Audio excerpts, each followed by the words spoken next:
Halo, Assalamualaikum warahmatullahi wabarakatuh. Jumpa lagi bersama saya Iwan di acara Si Eko, siaran edukasi kesehatan Puskesmas Kosambi. Nah, episode kali ini kita akan membahas salah satu penyakit yang berhubungan dengan imunisasi, di mana penyakit ini kembali hadir di wilayah kita. Untuk itu, tema kita hari ini adalah campak menyerang kembali, apa yang harus kita waspadai.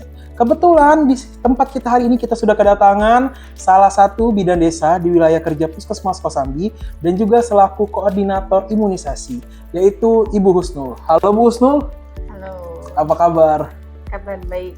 Sekarang lagi sibuk apa nih Bu?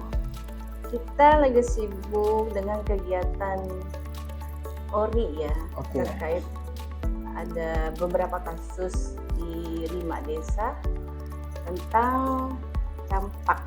Iya. Terus Bu, sebenarnya campak itu penyakit apa sih Bu?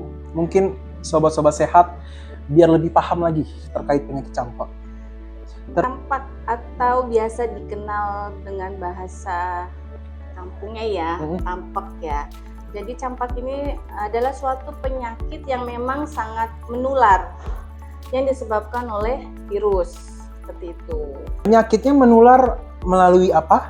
Penularannya untuk campak ini bisa sebenarnya melalui dari droplet ya, melalui udara, atau bisa juga dari percikan ludah si penderita campak, dia seperti batuk, pilek, ataupun dia bicara. Seperti itu bisa penularannya. Oke, tadi campak itu menular. Menularnya ke seluruh umur kah atau ada kriteria khusus penularannya? Sasarannya? Nah, untuk penularan campak ini pastinya lebih rentan ke anak yang memang belum terimunisasi atau belum tervaksin campak. Dan yang rentan pula adalah ibu hamil ya, terutama untuk campak rubella. Karena ibu hamil pada trimester pertama ini bisa menyebabkan keguguran ataupun abortus ya.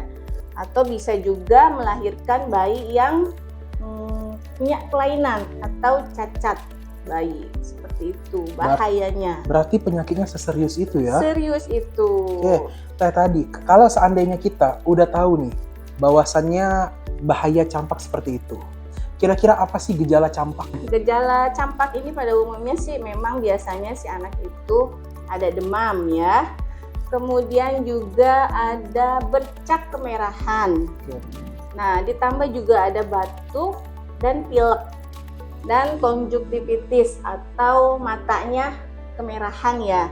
Nah, biasanya juga disertai ada ruam pada daerah muka, leher, dan menyebar ke seluruh tubuh bahkan tangan dan kaki.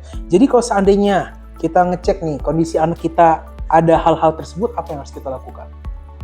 Ya, yang pasti sih kita lihat dulu ya, kalau misalnya memang mengarah ada demam, ya terutama kan sekarang ini memang lagi sedang wabahnya campak ya, setidaknya kita periksakan ke puskesmas ya, seperti itu. Karena kalau misalnya untuk kasus campak yang memang tidak ada penyulit, anak tersebut bisa berobat ke puskesmas seperti itu. Jika memang ada komplikasi, nah ini yang dikhawatirkan ya, takutnya bisa fatal ke anak tersebut.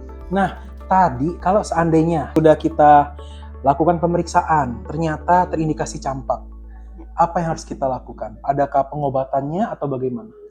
Untuk pengobatan penyakit campak sih sebenarnya tidak ada ya. Jadi pengobatan untuk penyakit campak ini sebenarnya hanya satu, yaitu dia harus terimunisasi vaksin campak. Kedua juga hanya pemberian obat simptomatik ya. Dan setidaknya sih memang si anak ini harus terpenuhi kebutuhan cairannya, kalorinya, dan harus banyak istirahat. Kemudian juga untuk kasus yang penderita campak baik anak ataupun dewasa, itu bisa kita berikan vitamin A dengan 2 dosis ya, karena dari vitamin A ini bisa mencegah kerusakan pada mata ataupun kebutaan pada mata si anak tersebut. Harusnya masyarakat kita itu tahu ya terkait vitamin A ini ya. Harusnya ya. Iya, tahu. apalagi kan sering kita bagikan di bulan Februari dan Agustus dan ya. Agustus. Oke. Betul. Terus Bu, kalau seandainya apa sih yang harus kita lakukan untuk mencegah campak ini? Berarti campak ini termasuk PD3I ya? Betul. Penyakit yang dapat dicegah Ya, dengan imunisasi ya. Untuk pencegahan penyakit campak, betul tadi yang Pak Iwan bilang dengan pemberian imunisasi seperti itu. Karena dengan anak yang memang terimunisasi, setidaknya saat anak tersebut terkena campak, dia tidak terlalu parah dampaknya, bahkan tidak terlalu lama untuk mengalami dia sakit campak ya. Kemudian juga karena memang sakit campak ini memang benar-benar sangat menular. Dari satu kasus anak yang terinfeksi campak, dia bisa menularkan ke 10 sekitar anaknya yang memang tidak terimunisasi campak. Berarti bahaya sekali ya? Bahaya banget. Berarti dia kalau seandainya ditemukan kasus itu udah termasuk KLB kah? Atau bagaimana? Salah satu, ketemu satu kasus aja bisa dikatakan dia KLB. Oh, seperti itu. Tuh, dengerin Sobat Sehat, bahwasanya penyakit campak ini sebenarnya benar-benar perlu perhatian khusus dari kita ya. Ya, betul. Apalagi dampak yang ditimbulkan juga sangat luar biasa. Oke. Nah, pertanyaan yang terpenting sekarang, gimana kondisi campak di wilayah kita, Bu? Kasus campak untuk di wilayah Puskesmas Kosambi saat ini memang sedang meningkat ya. Oke. Karena memang masih ada beberapa pengetahuan atau kesadaran orang tua terhadap imunisasi ini memang masih Rendah ya? rendah. Ya, disebabkan karena memang ketidaktahuan mereka ya. Belajar juga mereka dari pengalaman yang sudah dari orang tua sebelumnya. Jika perlu diimunisasi juga anak toh nanti juga akan sehat. Itu kan masa lalu, beda dengan di zaman sekarang yang memang penyakit ini sudah mulai banyak ya. Mungkin dari Bu Husnul ada satu patah dua patah kata untuk masyarakat kita agar mau imunisasi, terutama imunisasi campak. Warga Kosambi jangan lupa ataupun jangan takut untuk melindungi anak agar sehat dengan pemberian imunisasi lengkap. Seperti itu, karena campak ini bisa dicegah dengan 2 dosis campak, yakni pada usia 9 bulan diberikan campak, kemudian imunisasi lanjutan pada usia 8 bulan anak tersebut diberikan campak kembali. Oke.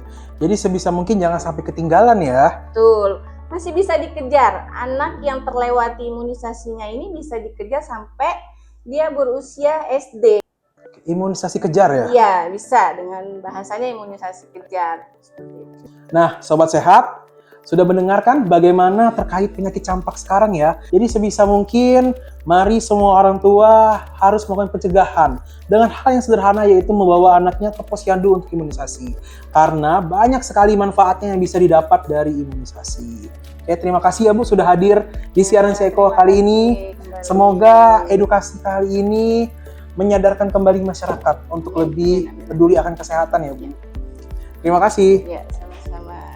Sekian siaran Seko kali ini. Seko, siaran edukasi kesehatan Puskesmas Kosambi. Sehat dimulai dari saya. Terima kasih.